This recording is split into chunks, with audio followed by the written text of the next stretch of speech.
Hello students, myself Dr. Himani, Assistant Professor in Economics in Dayanand Mahila Mahavidyalaya, Kurukshetra. In this video lecture, we will study population and economic development. इस video lecture में हम जनसंख्या और आर्थिक विकास इनका आपस में क्या संबंध है इसके बारे में स्टडी करेंगे। पॉपुलेशन इकोनॉमिक डेवलपमेंट के साथ बहुत ही क्लोजली रिलेटेड है।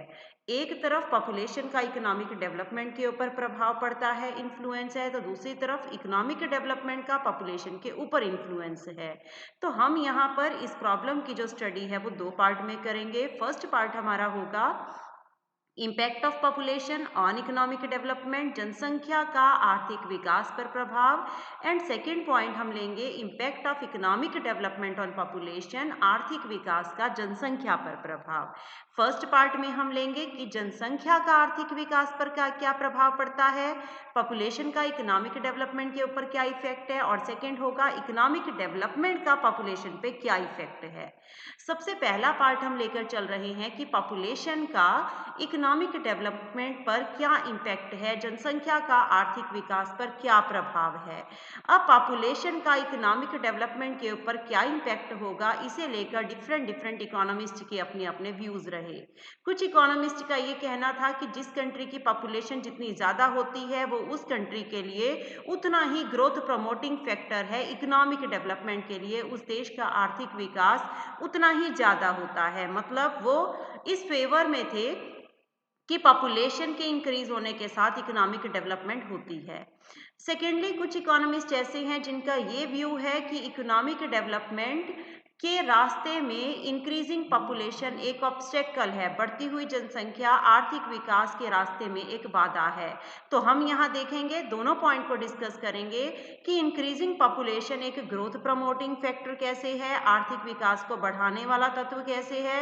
एंड सेकेंडली हम देखेंगे कि किस तरह से बढ़ती हुई जनसंख्या या इंक्रीजिंग पॉपुलेशन इकोनॉमिक डेवलपमेंट के रास्ते में एक ऑब्स्टेकल हो सकती है, रास्ते में एक बाधा हो सकती है। सबसे पहले हम लेके चल रहे हैं कि population increasing population, how increasing population is growth promoting factor, बढ़ती हुई जनसंख्या आर्थिक विकास को कैसे बढ़ावा दे सकती है। इसमें सबसे पहला पॉइंट हम लेके चल रहे हैं इंक्रीज इन प्रोडक्शन। अगर जनसंख्या एक देश की बढ़ रही है तो वहाँ पे प्रोडक्शन, उत्पादन भी ज़्यादा होगा। क्यों ज़्यादा होगा, जितनी ज़्यादा पॉपुलेशन एक कंट्री की होगी वहाँ पे डिवीज़न ऑफ लेबर भी पॉसिबल होगा, श्रम विभाजन संभव होगा। श्रम विभाजन क्या है, डिवीज़न ऑफ लेबर क्या है, जब एक ही काम को अलग अलग पर्सन को बांट दिया जाता है और डेली एक पर्सन वही काम करता है तो वो उसे करने में एफिशिएंट हो जाता है, कुशल हो जाता है।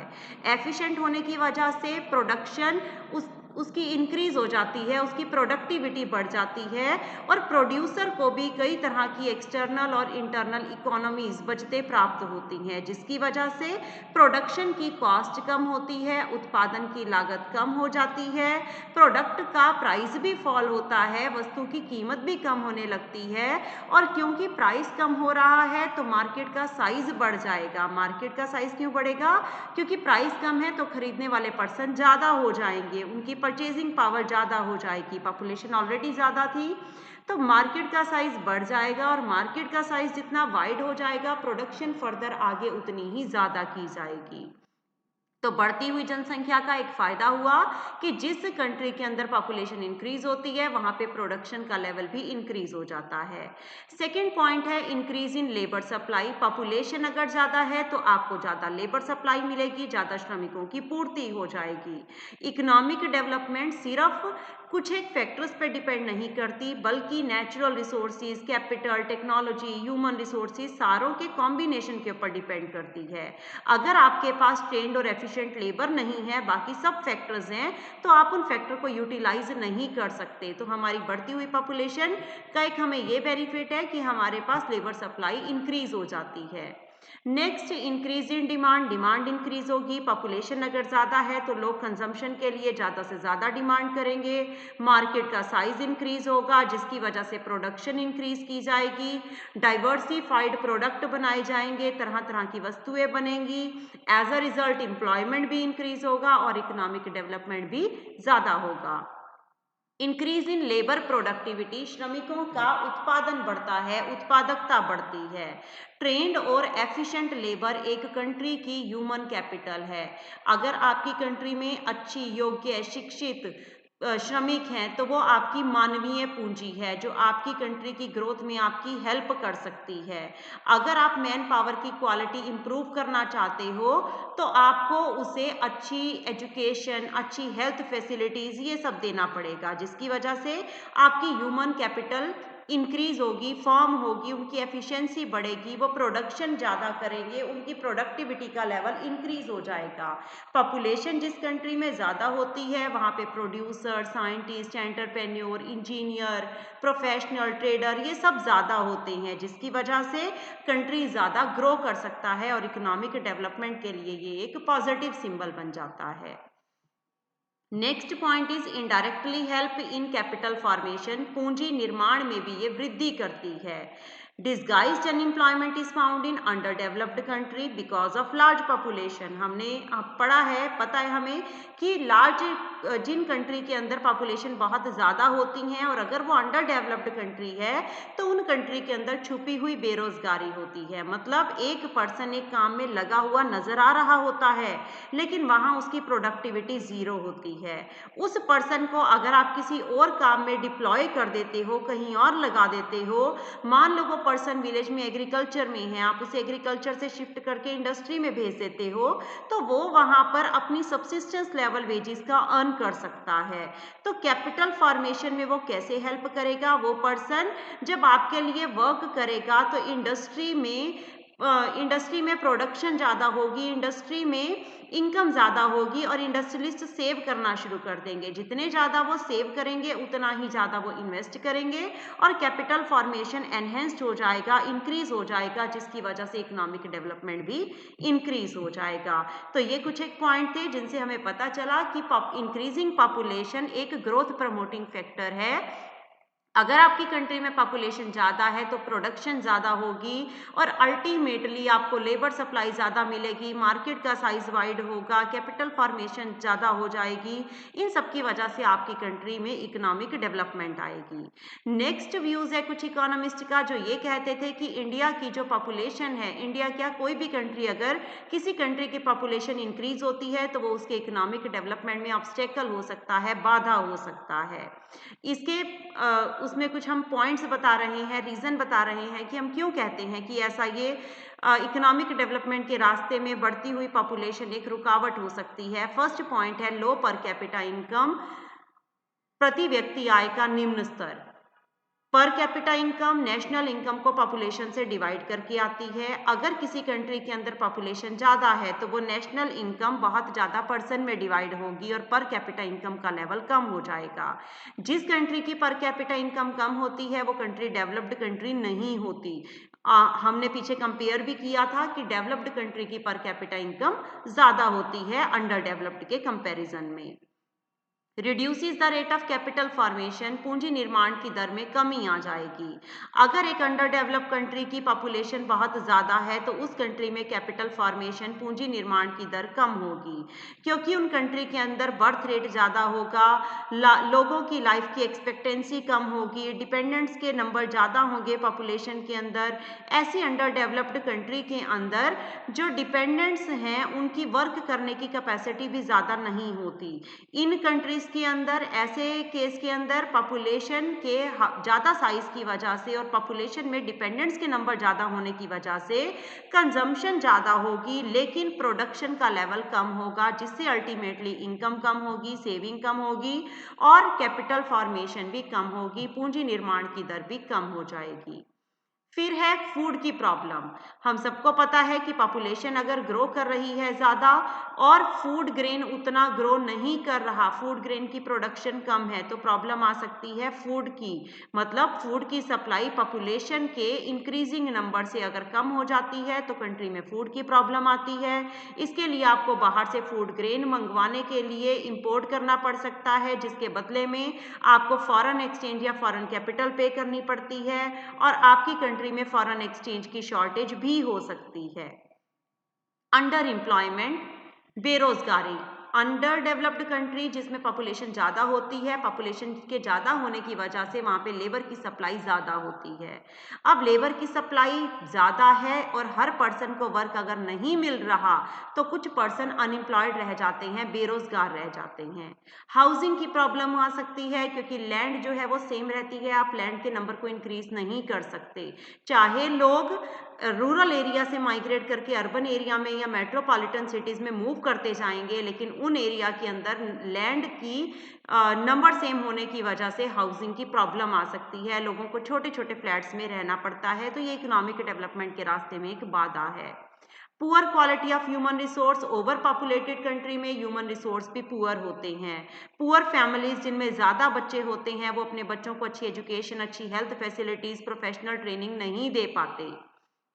Problem of social overhead facilities, कई तरह की सामाजिक ऊपरी सुविधाएं जो हमें चाहिए होती हैं, जैसे transport, health, education facility, water supply, ज़्यादा पॉपुलेशन होने की वजह से हर पर्सन को ये सब फैसिलिटीज़ नहीं मिल पाती, जिससे इकोनॉमिक ग्रोथ हाइंडर होती है, कम हो जाती है। विशियस सर्कल ऑफ पॉवर्टी, निर्धनता का दुष्चक्र, जिस कंट्री के अंदर, अंडर डेवलप कंट्री में पॉपुलेशन अगर ज़्यादा है तो एक विशियस सर्कल ऑफ पॉवर्टी है, निर्धनता का दुष्चक्र। नर्क्से ने एक थ्योरी दी थी, वो ये कहते हैं that a country is poor because it is poor, एक देश इसलिए निर्धन है क्योंकि वो निर्धन है। तो वो ये कहता है कि जिस कंट्री में इनकम का लेवल कम है, मान लो वहाँ पे पॉपुलेशन बहुत ज़्यादा है, लोग एग्रीकल्चर में एंगेज है, एग्रीकल्चर बैकवर्ड है, उनकी इनकम का लेवल कम है, इनकम कम होने की वजह से डिमांड कम होती है, डिमांड कम है तो प्रोडक्शन कम है, अल्टीमेटली फिर इनकम कम है। तो ये साइकिल एक चलता रहता है और वो कंट्री इसी विशियस सर्कल के अंदर ही फंसी रहती हैं, जिससे उन कंट्री के अंदर इकोनॉमिक डेवलपमेंट नहीं हो पाती। और अगर आप चाहते हो इकोनॉमिक डेवलपमेंट हो तो आपको इस विशियस सर्कल को, इस निर्धनता के दुष्चक्र को तोड़ने की जरूरत है।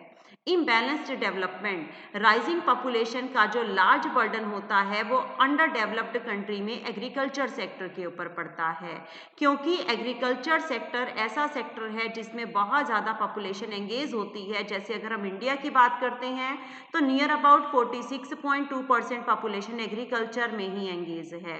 एग्रीकल्चर के इम्बैलेंस होने की वजह से कंट्री के इकोनॉमिक डेवलपमेंट के वे में ये एक ऑब्स्टेकल बन जाता है। इंक्रीज इन प्राइसेस, ज़्यादा पॉपुलेशन होने की वजह से, पॉपुलेशन की ग्रोथ रेट ज़्यादा होने की वजह से कमोडिटी के प्राइस बढ़ने शुरू हो जाते हैं क्योंकि डिमांड ज़्यादा है कंट्री के अंदर और प्राइसेस राइज की प्रॉब्लम अराइज हो जाती है। Adverse effect on environment, population जितनी ज़्यादा होती है, अनएम्प्लॉयड पर्सन जितने ज़्यादा होंगे, उतना ही ज़्यादा इन्वायरमेंट के ऊपर नेगेटिव इफेक्ट पड़ेगा। हिली रीजन, थिक फॉरेस्ट को वो सब यूज़ करना शुरू कर देंगे अपने यूज़ के लिए, फॉरेस्ट को कट करेंगे, जिसकी वजह से इन्वायरमेंट के ऊपर एक डेंजर आ जाएगा। नॉन इकोनॉमिक प्रॉब्लम, कुछ गैर आर्थिक समस्याएं भी इसकी वजह से अराइज करती है, जैसे जनसंख्या अगर ज़्यादा है, पॉपुलेशन ज़्यादा है तो लॉ ऑर्डर की प्रॉब्लम आ जाती है, आपस में लोगों के झगड़े होने शुरू हो जाते हैं, सैनिटेशन की प्रॉब्लम, इस तरह की कई प्रॉब्लम अराइज हो जाती हैं। हमने दोनों पॉइंट से देखा कि पॉपुलेशन का इकोनॉमिक डेवलपमेंट के ऊपर पॉजिटिव इम्पैक्ट भी पड़ सकता है और नेगेटिव भी पड़ सकता है। अब हम डिस्कस करेंगे कि इकोनॉमिक डेवलपमेंट का पॉपुलेशन के ऊपर क्या इफेक्ट पड़ता है। इकोनॉमिक डेवलपमेंट का भी पॉपुलेशन की ग्रोथ रेट के ऊपर इफेक्ट पड़ता है। लास्ट वीडियो लेक्चर में हमने थ्योरी ऑफ डेमोग्राफिक ट्रांजिशन की थी, जिसमें हमने एक्सप्लेन किया था 5 स्टेजेस थी। सबसे पहले जब एक कंट्री में इकोनॉमिक डेवलपमेंट नहीं थी, आर्थिक विकास नहीं था, तो वहां पे बर्थ रेट, डेथ रेट दोनों ज्यादा थे, पॉपुलेशन स्टेबल थी, लेकिन हाई बर्थ रेट और हाई डेथ रेट थे। जैसे जैसे कंट्री में डेवलपमेंट होनी शुरू हुई तो डेथ रेट एकदम से कम आ गया क्योंकि लोगों को अच्छी मेडिकल फैसिलिटीज, हेल्थ फैसिलिटीज मिलने लगी। बर्थ रेट भी कम हुआ, लेकिन बिल्कुल नॉर्मल सा, कुछ एक पॉइंट में नेग्लिजिबल के बराबर, बर्थ रेट कम नहीं था। बर्थ रेट ज़्यादा और डेथ रेट कम होने की वजह से पॉपुलेशन एक्सप्लोजन हुआ, जनसंख्या विस्फोट की स्थिति आई। वही कंट्री अगर और ज़्यादा डेवलप हो जाती है तो वहाँ पे बर्थ रेट भी कम होने लगता है क्योंकि लोग अब लिटरेट हो जाते हैं, एजुकेटेड हो जाते हैं। डेथ रेट ऑलरेडी कम हो रहा था, medical facilities, health facilities improve होने की वजह से, तो पॉपुलेशन में कमी आनी शुरू हुई, पॉपुलेशन की ग्रोथ रेट कुछ कम होनी शुरू हुई। उसके बाद लास्ट में स्टेज आई जब एक कंट्री अच्छी डेवलप हो चुकी, तो वहाँ पे बर्थ रेट, डेथ रेट दोनों अपने लो लेवल पर, मिनिमम लेवल पर आ जाते हैं, पॉपुलेशन स्टेबल हो जाती है। और लास्ट 5th स्टेज थी जब बहुत ज़्यादा डेवलप्ड कंट्री हो जाती है, वहाँ पे बर्थ रेट नेगेटिव चला जाता है, बर्थ रेट डेथ रेट से कम हो जाता है, तो पॉपुलेशन की ग्रोथ रेट नेगेटिव में हो जाती है। डेवलप्ड कंट्री में हमने पढ़ा था जैसे इटली है, Japan, US, Sweden, Germany, Canada, population की ग्रोथ रेट इन कंट्री के अंदर कम हो रही है। कुछ एक डेवलप्ड कंट्री जैसे पोलैंड, रोमानिया, रशिया, इनमें पॉपुलेशन की ग्रोथ रेट नेगेटिव में हो चुकी है, जबकि अंडर डेवलप्ड कंट्री के अंदर अभी भी पॉपुलेशन की ग्रोथ रेट बहुत ज़्यादा है। जैसे जैसे इकोनॉमिक डेवलपमेंट होता है, पॉपुलेशन की ग्रोथ रेट कम होती है। क्यों कम होती है? क्योंकि लोग अपने स्टैंडर्ड ऑफ लिविंग को लेके कॉन्शियस हो जाते हैं, अपने जीवन के उनका जो स्तर है उसको ऊपर उठाने की कोशिश करते हैं। Increasing number of working women के नंबर बढ़ जाते हैं, फैमिली न्यूक्लियर होने लग जाती हैं। बड़े बड़े अगर आप कंट्रीज, मेट्रोपॉलिटन सिटीज देखते हो, मुंबई, दिल्ली, बेंगलोर, तो वहाँ पे न्यूक्लियर फैमिली है, जॉइंट फैमिली है, और न्यूक्लियर फैमिली में नंबर ऑफ चिल्ड्रन भी 1 या 2 ही रहते हैं, ये स्मॉल फैमिलीज होती है। लोग बिजी हो चुके हैं, उनके वर्किंग आवर कम हो चुके हैं, इसीलिए भी पॉपुलेशन की ग्रोथ रेट अब कम हो रही है। इंक्रीजिंग अवेयरनेस, लोग अवेयर हो चुके हैं, जागरूक हो चुके हैं, अब उन्हें फैमिली प्लानिंग के मेथड पता चल चुके हैं, और उन्हें पता चल चुका है कि स्मॉल फैमिली होने के ही बेनिफिट हैं, इसीलिए फैमिली का साइज अब स्मॉल होने लगा है। तो इस लेक्चर में हमने देखा कि पॉपुलेशन और इकोनॉमिक डेवलपमेंट का कैसा रिलेशन है। जहां एक तरफ पॉपुलेशन इकोनॉमिक डेवलपमेंट के ऊपर अपना इफेक्ट डालती है, वहीं इकोनॉमिक डेवलपमेंट का भी पॉपुलेशन के ऊपर इफेक्ट पड़ता है, जो कि हमने थ्योरी ऑफ डेमोग्राफिक ट्रांजिशन में भी पढ़ा था। तो ये एक टू वे स्वॉर्ड आप कह सकते हैं, जो दोनों तरफ से दोनों रिलेशन है, पॉपुलेशन का इकोनॉमिक डेवलपमेंट के ऊपर और इकोनॉमिक डेवलपमेंट का पॉपुलेशन के ऊपर। Thank you so much.